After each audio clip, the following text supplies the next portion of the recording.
pinakasama ka namin.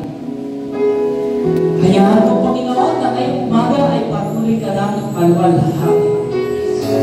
Patuloy namin na maitakhal, maitaas ang iyong pangalan, O Diyos, sa dapat ito, Panginoon. Kaya po, Diyos, na ngayong umaga, abutin mo ang bayan mo na sumasamba sa iyo sa Espiritu at katotohanan. Kaya po, Panginoon, na ngayong umaga magpustos kami ng iyong kapangyarihan, Lord. Kaya po, Panginoon, ang aming puso ay mapuno. Ang aming Espiritu ay masyahan, Panginoon, ngayong umaga. Kaya po, Lord God, na patuloy mo pagdaloy, Panginoon, ang iyong presensya sa aming kalatipunan. Na siyang aabot ng aming pangangailangan spiritual ngayong umaga. Diyos, maraming salamat, Panginoon, sapagkat naniniwala kami, Panginoon, na sa aming pagsamba pa lang ay damang-damanan namin ang iyong presensya, Diyos. Kaya, Panginoon, patuloy yung pagdaloy sa bawat puso na nakukuhaw sa iyong pagsamba, Panginoon. At maging ngayong umaga, O Diyos, sa aming nakikinig ng iyong mensahe, sa iyong salita, Panginoon. Kaya, O Diyos, nang bawat isa sa amin ay mabusog, ito ang pagkain namin, Panginoon, ng pang-spiritual, Lord God. Kaya kami nandito ngayong umaga, Panginoon, sapagkat ang aming espiritu ay nauuhaw, nagugutom ng pagkain ng pang-spiritual, Panginoon. Diyos, ngayong umaga, pagpalain mo, Panginoon, ang iyong lingkod, nakasangkapain mo, Panginoon, sa pagbabahagi ng iyong salita. Maraming salamat, Panginoon. Sa iyo po ang mapulit pasasalamat. Sa pangalan ni Jesus, ang lahat ay magsasabi na. Amen. Amen. Ito, Panginoon, manatiling na tayo at tayo po ay dadako sa ating pagsayan sa aklat ng Matthew chapter 28 verse 19 at 20, no?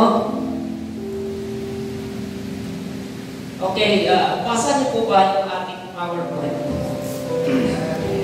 Pagpaumanin po ninyo sapagkat mayroon po tayong kapatid na voluntaryo na i-PowerPoint po ang ating mensahe ngayong umaga. Salamat sa Diyos at sa susunod ay makikita na natin ang mas na yan. Okay, Matthew chapter 28, verse 19 and 20. Therefore, go and make disciples of all nations, baptizing them in the name of the Father, the Son, and of the Holy Spirit, and teaching them to obey everything I have commanded you. And surely I am with you always to the very end of the earth. Pagpalain ng Panginoon ang pagbabasa ng kanyang salita ay hindi makakukunan. Habang kayo po ay nakakaupo, pwede po bang bigyan natin ng isang masigdahong palakpak ng ating Diyos. Yan. Ganun lang makalakas na palakpak ang mga alam ng ating Panginoon. Tandaan natin, walang ibang bigyan rin na ng umaga, kundi ang ating Panginoon Hesus Kristo. The presence of the Holy Spirit. Amen. Masarap sumamba sa ating Panginoon. So, yan ang buwang ito ay patuloy natin pinag-uusapan is all about the discipleship. So, ang pag-uusapan natin, go and make disciples. Tuloy-tuloy natin pag-uusapan ito hanggang sa matapos ang buwan ng Nobyembre. Patungkol po sa pagkatawag ng mga disipulo. Sabi po ito, go and make disciples. No? He commissioned not only 11 apostles, but all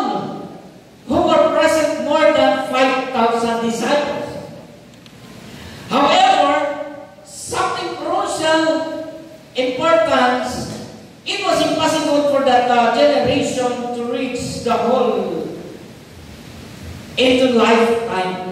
Imposible raw na maabot o marating sa kapanahonan ang buong sanlibutan o ang buong sangkatauhan. Two important things that Jesus commanded us to go. Dalawang bagay lang po ang gusto kong makita natin dito. Bakit ang Panginoon ay nag-utos sa kanyang mga alagad. Kaya na ngayong umaga ay pag-usapan natin. Number one, the great command of Jesus to His disciples. Verse 19 ay makikita natin dyan ang inutos ng ating Panginoon. No? The great command of Jesus to His disciples. He commissioned us to go and make disciples of all nations. Ano ang ibig sabihin ng He commissioned us to go and make disciples to all nations? Ang sabi ko rito,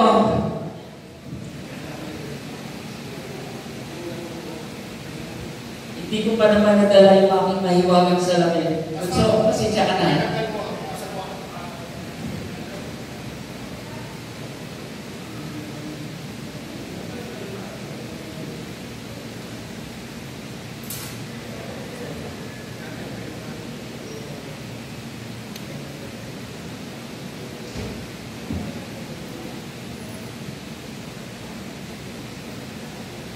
Ayan. Pasensya na po kayo kung medyo naangkala kayo. So, hindi ko bumabasa yung pagka-type ng ating kapatid. So, dito na lang po ako sa ating sulat. Pasensya, pamanin ko ninyo. So, sabi nun, therefore go and make disciples of all nations, baptizing in the name of the Father. That is the great command of Jesus to His disciples. Now, ang sabi nito, He commissioned us to go and make disciples of all nations. Ano ang ibig sabihin ng disciples of all nations? Sabi po rito, sa wikang Griego po ay ganito ang ibig sabihin. Na ang word na makikio, ayan po makikita ninyo dyan sa screen, ang ibig sabihin to make disciples, thus the verse accurately reads, therefore go and make disciples of all nations. Most messages that are preached, malimit ang mensahe na ipinangangaral. On this passage, the objective of our Lord to reaching of all nations. So tanda natin, ang palaging objective ng ating Panginoon ay marating ang bawat bansa. Ano ang ibig sabihin na marating ang bawat bansa? Marinig nila ang mabuting balita ng ating Panginoon.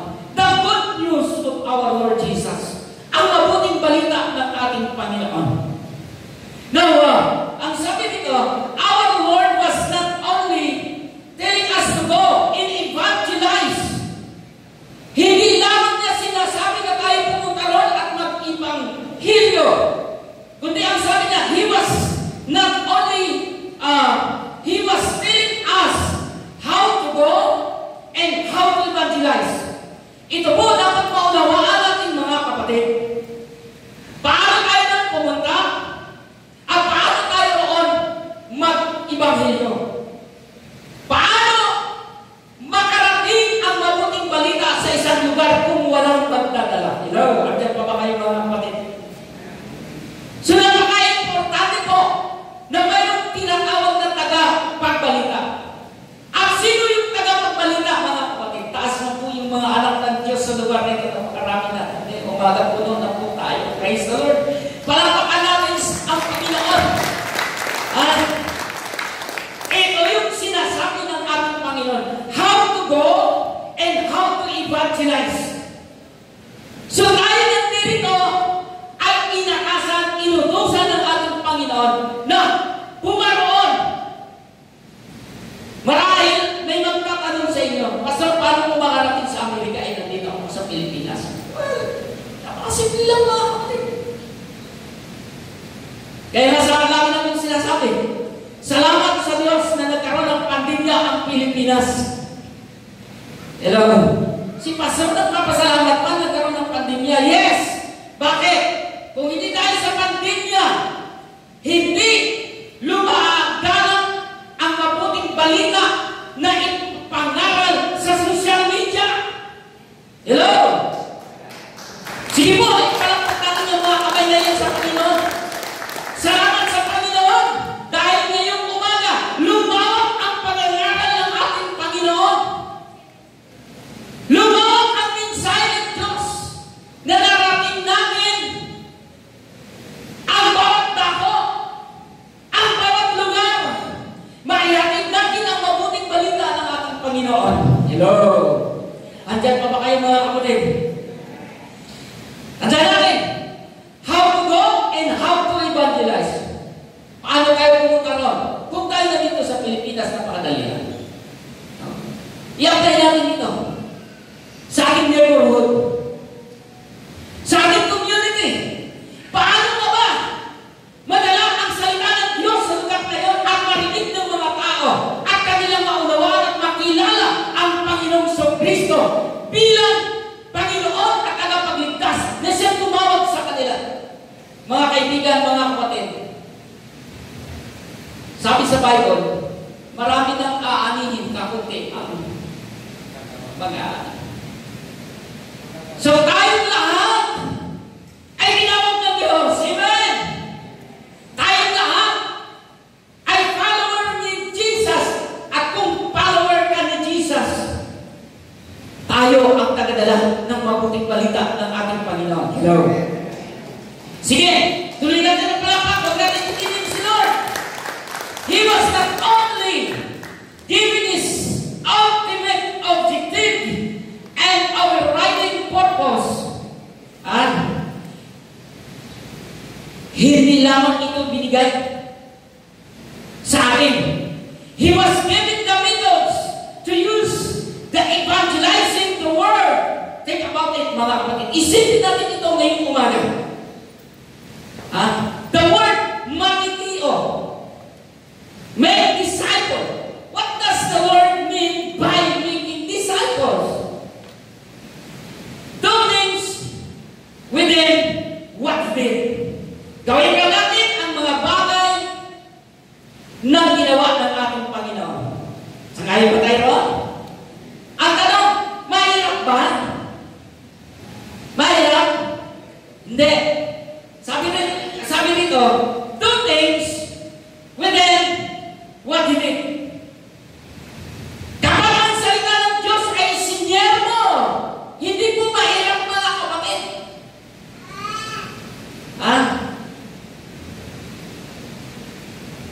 Kapag ang salita ng Diyos, dinala mo sa kanila, at sinabi mo, mahal ka ng Panginoon. Naniniwala ba kayo na ang salitang mahal ka ng Panginoon, ito ay titimo sa puso na makapakinig? Hello? Okay. Sabi nito,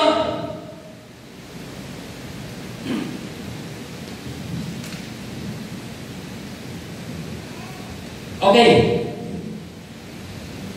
What did he do? Christ came to seek and save what was lost. Ito yung utos ng ating Panginoon. Hanapin ang nangawala, ibalik ang nangawala, maligtas ang nangawala. Amen. Gusto ba natin ang lahat ng Pilipino ay maligtas at makarating sa kaharian ng ating Panginoon? Gusto ba natin ang mahal natin sa buhay ay makarating sa langit? Umpisahan na natin mga kapatid. Ako po ay umpisahan na. Yung aking mga kamag-anak sa probinsya, dahil hindi ko sila maabot, hindi ko sila mapunta ng face-to-face. Sa pamamagitan ng social media, napapadala ko ang mensahe sa kanila at kanilang napapanood mga kapatid. At salamat sa Panginoon. Unti-unti ang Diyos ay nagmi-ministeryo sa kanila. At isang araw, naniniwala po ako na kapag ang Panginoon ay bumalik, makakasama ko sila, magkikita-kita kami sa langit, at yun din ang mangyayari sa mahal niyo sa buhay mga kapatid.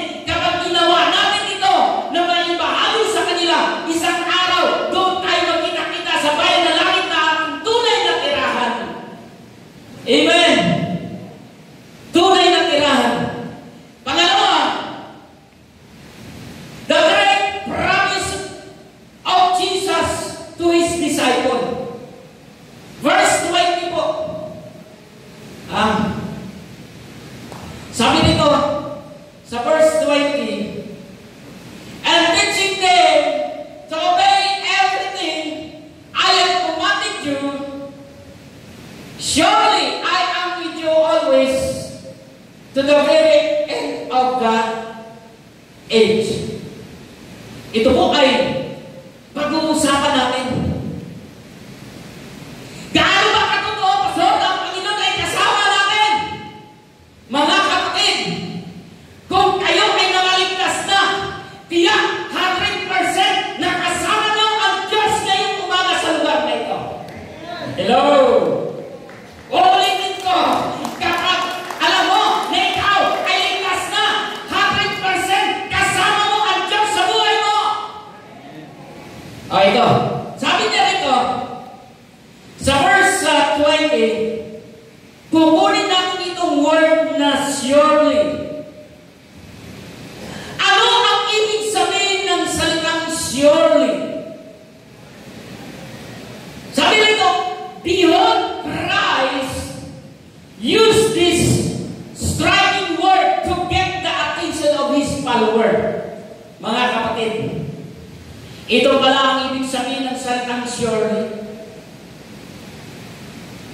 Gusto dito ng ating Panginoon na makuha ang pansin ng mga sumusunod sa Kanya. At ako'y naniniwala na kayong lahat ngayong umaga na nandito, kuha-kuha na ng Panginoon ang ating pansin sa Kanya. Nakuha na ng Panginoon ang ating pansin. Kaya tayo nandito. Nagsabi na to get the attention of His followers. To startle them to wake up and listen. Alam niyo mga kaibigan, mga kapatid, kapag wala pong magsasalita, walang makakarinig. Tama ba ako mga kapatid? Sumagot naman po kayo. Katulad dito, pag hindi ako dito nagsasalita, tahimik tayo lahat. Tama po ba? Kaya ako dito nagsasalita, napakaingay ko. Sabi ka ng iba, pag nagtas ako ng busis, galit na naman daw ako. Galit ba ako mga kapatid? Siguro ganito lang talaga yung expression ng mukha ko.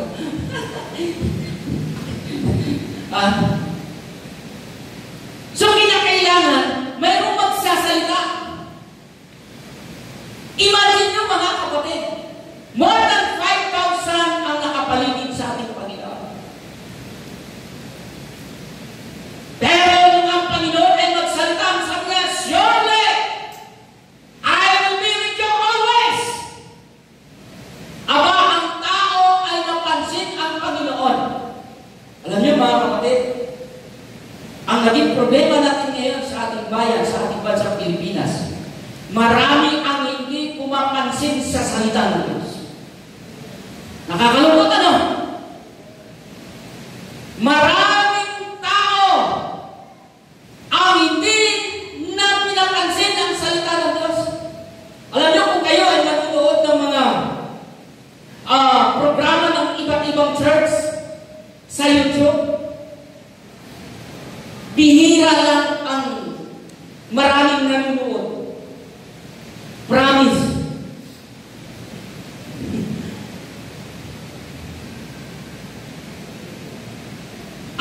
Ang sabi ko nga, bakit inaayawan ang mabuting balita na ang mabuting balita ay naghahatid ng kaligtasan sa buong sanlibutan? Pero, salamat sa Panginoon. Eto, sabi niya, He was about to encourage them in the great task He has charged to their care. Masarap na mayroong mag-aalaga, masarap na mayroong mag-aaruga, mayroong magmamalasakit. So ang ating Panginoon ay nagmamalasakit during the time nung siya ay pinaliligiran ng maraming tao. At salamat sa Diyos, isa tayo doon sa naging bunga na tayo ay pinagmalasakitan ng ating Panginoon na natagpuan ng ating Panginoon Hesus Kristo. Amen? Sabi niya, I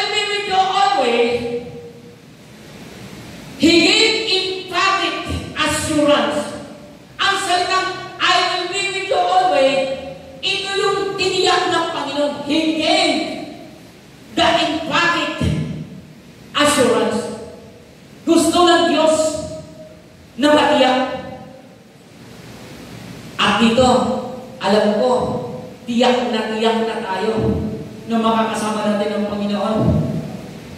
Wala na rin ang nag-aalinlangan. Amen? Ulitin ko. Pagdating ng ating Panginoon,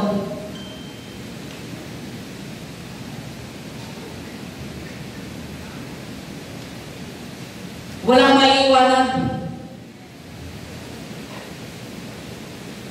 Salamat. May nagbigay sa akin ng salamin. Hiram lang. So, huwag kang magalit sa akin ha. Pag napanood mo ito, hindi ko talaga mabasa. Kaya si Lord, nag-advance na sa akin. Sabi sa akin ng Panginoon, sigurado, mahirapan ka bukas. Kaya dinala ko yung outline ko na nakasulat sa aking notebook. Amen? So, ang Panginoon, advance. Hello? Kasi, first time nang gumawa ng PowerPoint ng ating kapatid. Salamat sa Diyos. Alam niyo, natutuwa po ako sa kapatid natin. Nag-volunteer po siya. Pastor, ako ang gagawa ng PowerPoint. So, tuwa ako. Sabi ko nga, at least meron na akong nagagawa. So, first time ko lang naman. Ayun, pero basa naman ninyo, di ba? Ayun, ganda. Ganda, natutuwa ako. Maganda. Kaya yung pinasero siya, hindi ko mabasa talaga. No? Pero dito, mabasa natin sa PowerPoint. Malaki. I will be with you always. Ano ang ibig sabihin ng I will be with you always? He give the emphatic assurance. Sabi ko, Christ is with the believer as the believer goes forth to wake up the disciple of all nations. So, huwag natin kalilimutan mga kapatid. Kung ang mga alagad ay kasama-sama nila ang Panginoon nung kapanahunan na yun. Physically, kasama nila ang Panginoon. Ngayon, napakapalad natin mga kapatid. Bagamat hindi natin kasama physically ang ating Panginoon, pero meron nag-represent sa ating Panginoon ay walang iba ang Holy Spirit. Kaya kasama mo araw-araw. Christ is with us. Ito yung mga kapatid. Ang salitang Christ is with us. Ang Diyos ay kasama natin sa bawat step natin, sa bawat hakbang natin. Tanda natin mga kapatid. Christ is with us. Every step. Tingnan natin ang Genesis chapter 1. Name, sunod name. Okay.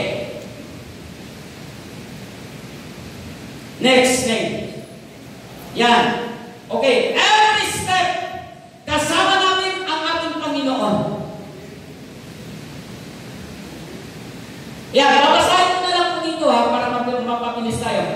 I am with you and will watch over you wherever you go, and I will bring you back to this land. I will not leave you until I have done what I have promised you. Mga kapatid, ang linaw ng sinasabi ng Biblia.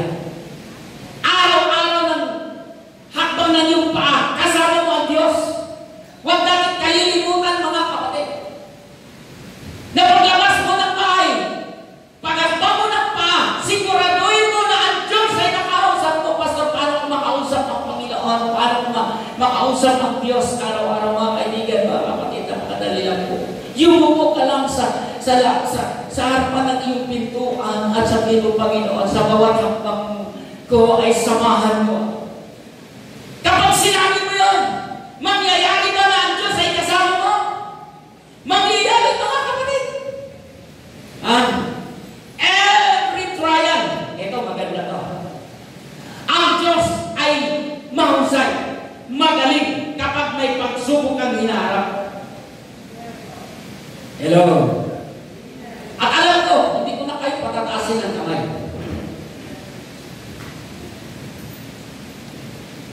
Walang tao na hindi dumaranas sa pagsubok. Amen.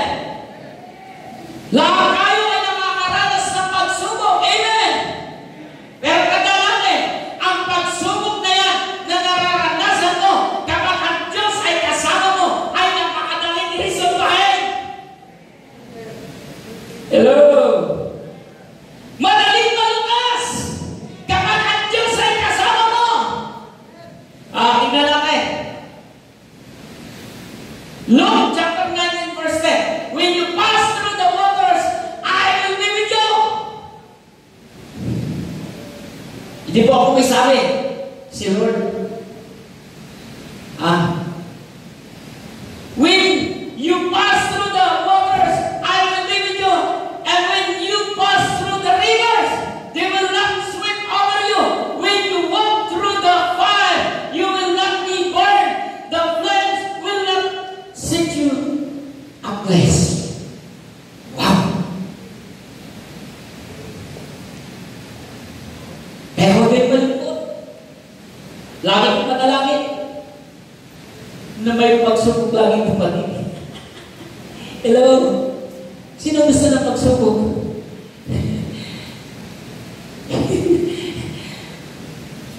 Masarap may pagsubok, mga kapatid.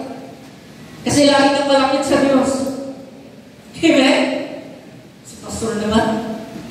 Hindi, totoo yun, mga kapatid. Kapag may pagsubok kasi, walang oras, walang araw, walang bawat minuto, nakakausap mo ang Diyos. Bakit? Kasi may pagsubok ka. Yun naman ang tao eh. Kasi kung may pagsubok ka at sinarili mo, hindi mo kasama ang Diyos. Kaibigan kapatid, sorry ha, hindi ka magpapagin. Pero kapag kasama mo ang Diyos, dumaan ka man sa malalim na tubig, hindi ka malulunod. Bakit hindi ka malulunod? Dahil ang Diyos na sa unahan mo, na siyang nag-aakay sa iyo upang matawid mo ang malalim na ilog. At yun ang dahilan kung bakit tayo ay nagwawagi, tayo ay nagtatagumpay sa pagtiniyak ng Diyos na kasama natin siya araw-araw sa ating buhay. Hello! Sige po, tuloy po natin yung palakpak. Sa bawat kalungkutan, ang Diyos ay kasama natin. Bakit? Pastor, totoo ba yan? Na kapag malungkot kami, ay kasama namin ang Diyos? Yes! Okay, tingnan natin. Isaiah 60 verse 20. Your sun will never set again, and your moon will wane no more. The Lord will be with you, everlasting light, and your days of sorrow will end. Kaya kapag nakaranas ng kalungkutan, ang mga anak ng Diyos, hindi lulubugan ang araw, tapos na ang kalungkutan. Bakit? Ayan yung pangako ng Panginoon eh. Yan yung pinangako niya tayo, nasasamahan niya tayo sa bawat buhay natin. Sabi nito, wait po! Ito, kapag ikaw, ano ba sa Tagalog? Mahirap. Tama ba ako? Poor, mahirap. Pero sa mga anak na Diyos, walang mahirap. Hello? Ulitin ko, sa mga anak ng Diyos, walang mahirap. Tingnan natin.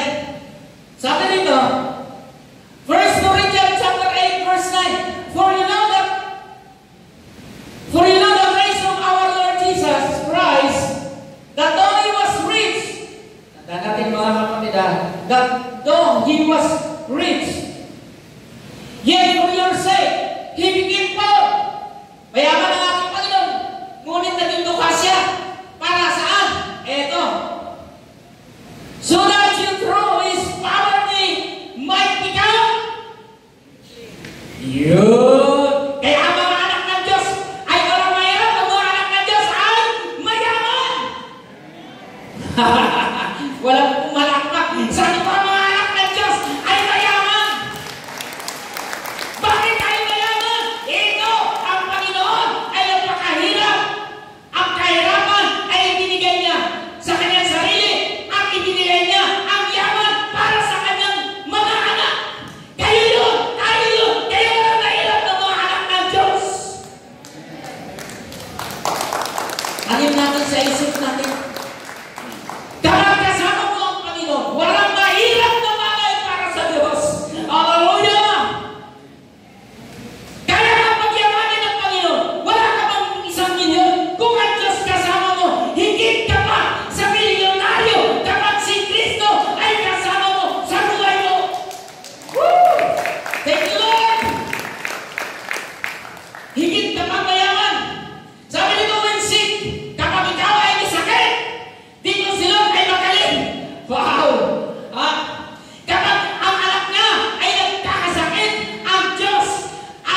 25.